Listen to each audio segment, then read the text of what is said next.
Hello everyone, welcome to Market Week in Review for the week ending March 7th, 2025. My name is BeiChen Lin. I'm a senior investment strategist and head of Canadian strategy here at Russell Investments. On this week's Market Week in Review, we're going to be discussing three major topics.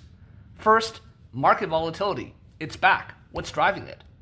Second, we'll talk about the European Central Bank. And finally, we'll wrap up with a look at China. So first, market volatility. This has been a pretty bumpy week in the equity markets, not only in the US, but also globally as well.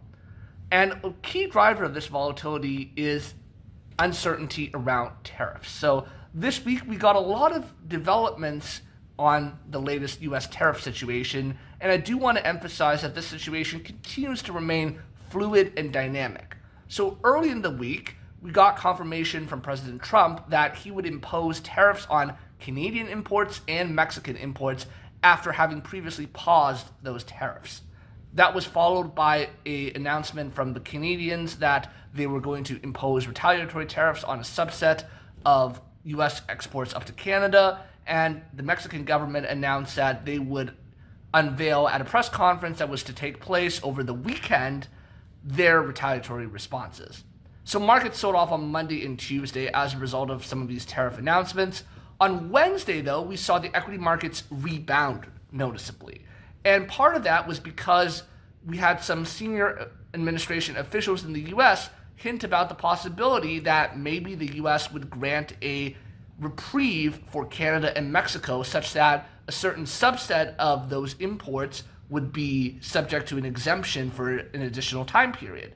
And on Thursday, we got confirmation from the White House that goods from Mexico and Canada that qualify under the US-Mexico-Canada agreement would in fact be subject to exemption from duty for another 30 days. But on Thursday, we still saw US equity markets sell off sharply. We saw the S&P 500 down around 2 percentage points at one point in the trading day. And I think a key reason for this is because even with the reprieve, there's still a lot of questions that remain unanswered.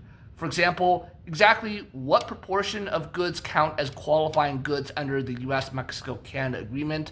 Some sources have a higher estimate, whereas other sources have a bit of a lower estimate. Then there's the question of, after the 30-day reprieve, what happens? Do we go back to the potential for more tariffs on Canada and Mexico? And how might those governments respond to the imposition of tariffs by the US? And also, could the US tariffs potentially broaden out to encompass other countries as well, or other products? Or will we see a deal of some sort reached between all these countries? Ultimately, when we have periods of uncertainty, that can weigh on investors' mindsets. And I think that's one of the reasons why we saw a little bit of an equity market volatility this week. Now, in these volatile times, we think it's really important for investors to stay disciplined, stick close to that strategic asset allocation, and really take a long-term approach to thinking about portfolio decisions, rather than being driven around by the noise and the volatility. Next, I want to talk about the European Central Bank's latest decision. They decided to lower interest rates by 25 basis points. That was pretty much in line with what most economists were expecting. Now, in their statement, the ECB did reference the fact that interest rates are now meaningfully less restrictive than they once were, but at the same time, they also downgraded their growth forecast for 2025-2026. Bottom line, I think on a forward-looking basis, the European Central Bank, like major central banks elsewhere, is going to continue to remain data dependent. And if we were to see the European economy slow, either as a result of new tariffs or as a result of other factors, the ECB could potentially cut interest rates by more than what's currently priced in.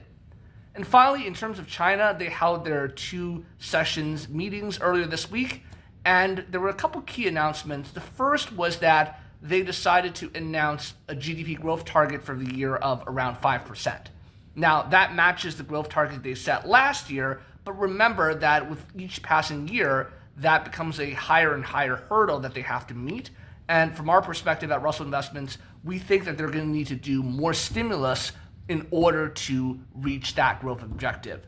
They did announce a little bit of a desire to try to do more in terms of potential tax cuts, but ultimately we didn't see a big bazooka package of stimulus. Instead, we got more incremental stimulus that was roughly in line with economists' expectations this week. But on a forward-looking basis, we continue to think that the Chinese government would likely need to do more stimulus if they want to reach that 5% growth target. And we think that they're still very deeply committed to the economy, and so we do see the possibility of even more stimulus measures to come. Thanks for tuning in, and we'll see you next time on Market Week in Review. Hi, I'm Sophie Antal-Gibert, Head of Portfolio and Business Consulting at Russell Investments. If you liked what you just saw and heard, consider subscribing to our YouTube channel or check us out on LinkedIn. Thanks for tuning in.